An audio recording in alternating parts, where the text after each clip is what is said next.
The weather situation across the United States is becoming increasingly complex, and there are several different stories unfolding at once that deserve attention. Before we get into the forecast, it's important to acknowledge what's been happening in parts of the country that have been dealing with wildfire conditions. Out in Oklahoma, specifically in Beaver County, a massive wildfire has been burning, and the impacts have been devastating for the communities in that area. The fire, known as the Ranger Road Fire, has consumed an enormous amount of land, and when we talk about the scale of what's burned, we're looking at an area that covers well over 100,000 acres. That's a staggering amount of territory, and it gives you a sense of just how difficult it's been to contain this fire. What makes a wildfire spread so aggressively often comes down to a combination of factors, and in this case, the conditions have been particularly challenging. Strong winds have been funneling across the region, and when you combine that with very dry weather and vegetation that's been parched from lack of moisture, you create an environment where fires can move incredibly fast. It's not just the speed that's concerning, though. The intensity of the fire has led to the destruction of homes, which means families have lost everything, and several firefighters who have been working to battle the blaze have been injured in the process. These are the people who run toward the danger when everyone else is running away, and the fact that they've been hurt while trying to protect communities really drives home just how serious this situation has been. The images and footage that have come out of the fire area show the aftermath of what happens when a wildfire of this magnitude moves through.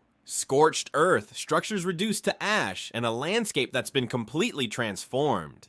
It's a stark reminder that while we often focus on storms and severe weather, wildfires are just as much a part of the weather and climate story, especially in areas where conditions allow them to take hold. The people affected by this fire are going to need support as they begin the long process of recovery. And it is something that shouldn't be overlooked even as we turn our attention to other weather events unfolding elsewhere in the country. Speaking of those other events, the focus over the next day or so is shifting to a completely different type of weather threat, and this one involves the potential for severe thunderstorms and tornadoes.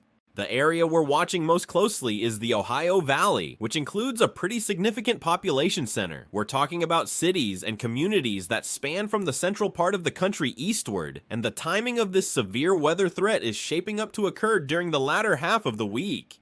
What's interesting about this setup is that it's not a typical high-energy severe weather scenario. Instead, it's one of those situations where the atmospheric ingredients come together in a way that can still produce dangerous storms, even though some of the traditional fuel you'd expect to see isn't as abundant.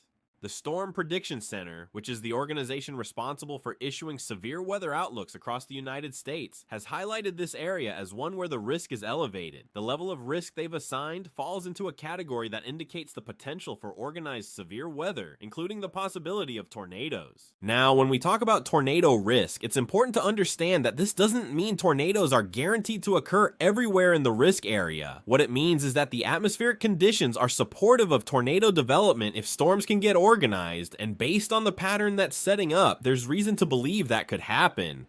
The timing of this event is something that people in the affected areas need to be aware of. The window for the most significant activity is expected to open up during the afternoon hours and extend into the evening. This is actually one of the more challenging aspects of this particular setup, because severe weather that occurs later in the day, especially as you get into the evening hours, can catch people off guard. Storms that develop in the afternoon might start out relatively benign, but as the atmosphere continues to evolve, they can intensify. And if you're getting into the evening hours when visibility is reduced, that adds an additional layer of concern.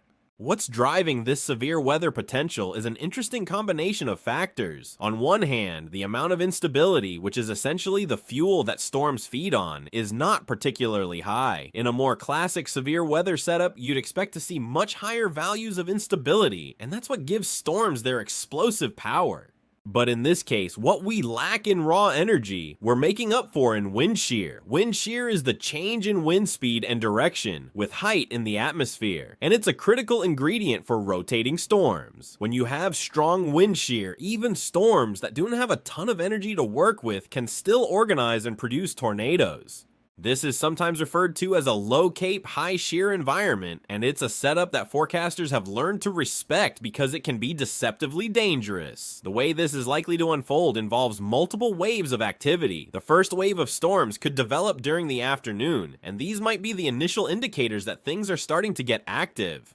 But there's an expectation that after this first round moves through, the atmosphere won't just shut down. Instead, there could be a period where things quiet down temporarily, and then a second, potentially stronger wave develops later in the evening. This second wave is the one that has forecasters most concerned because it's expected to occur during a time when the wind shear is maximized, and that's when the tornado threat could be at its highest. For people in the affected areas, this means staying alert for an extended period of time, not just during one specific hour.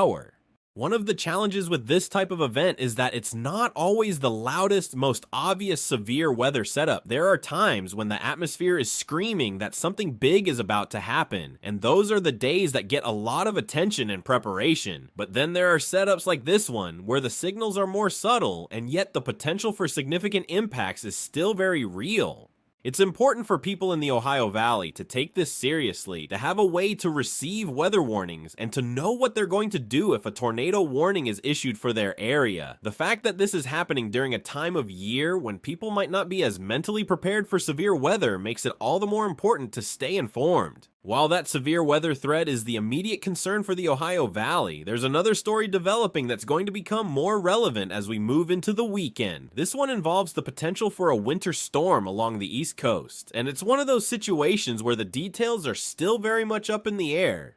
The general idea is that a storm system could develop and move along or near the coast, bringing the potential for snow to some areas and rain to others. The cities that could be affected by this include some of the largest population centers on the East Coast, so we're talking about a situation that could have widespread impacts if it develops as some of the models are suggesting. The challenge with forecasting coastal storms is that they're incredibly sensitive to small changes in the track. A shift of just 50 or 100 miles in where the low pressure center sets up can be the difference between a major snowstorm and a complete miss. Right now, the modeling is not in agreement on the specifics. Some of the guidance is showing the storm tracking in a way that would bring significant snow to areas further south, while other models are suggesting a track that would keep the heaviest snow further north or potentially even offshore where it wouldn't impact land as much. This kind of uncertainty is frustrating for people who are trying to plan their weekend, but it's also just the reality of forecasting these types of systems several days in advance.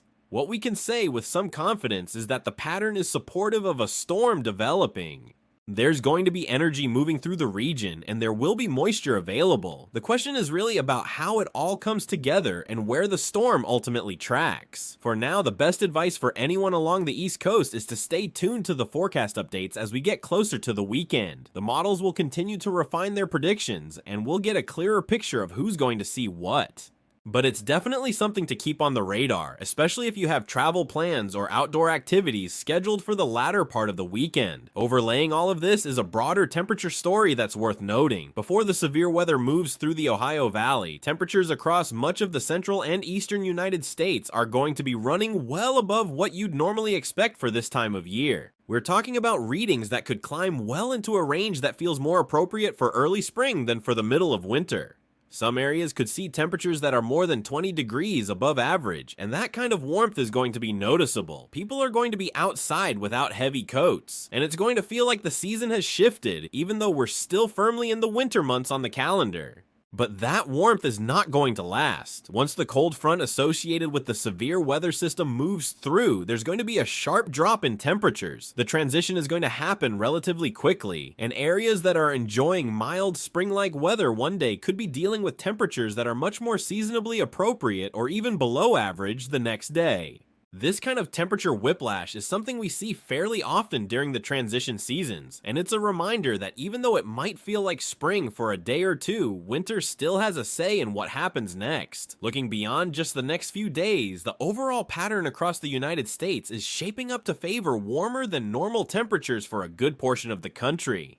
The modeling is suggesting that this warmth is going to be fairly persistent over the next couple of weeks, and for areas that have been dealing with cold and snow, this might come as a welcome change. But it is also a pattern that raises questions about what it means for things like snowpack in the mountains, soil moisture, and the overall water supply in areas that rely on winter precipitation. Warmth in the winter isn't always a bad thing, but it does have implications, and it's something that water resource managers and agricultural interests pay close attention to. The contrast between what's happening in different parts of the country right now is really striking. In Oklahoma, they're dealing with the aftermath of a devastating wildfire. In the Ohio Valley, the threat is severe thunderstorms and tornadoes. Along the East Coast, there's uncertainty about a potential winter storm, and across much of the country, temperatures are running above average. It's a reminder of just how complex and varied the weather can be across a country as large as the United States. What is happening in one region can be completely different from what is happening just a few hundred miles away, and each situation requires its own attention and preparation. For the people in Oklahoma who are dealing with the wildfire, the immediate needs are about safety, containment, and eventually rebuilding. For those in the Ohio Valley, the focus over the next day is on staying weather aware and being ready to take action if severe weather develops. For residents along the East Coast, it's about monitoring the evolving forecast for the potential weekend storm and being prepared for whatever it might bring. And for everyone else, it's about recognizing that the weather pattern is active and dynamic, and that conditions can change relatively quickly. As we move through the rest of the week and into the weekend, staying informed is going to be key.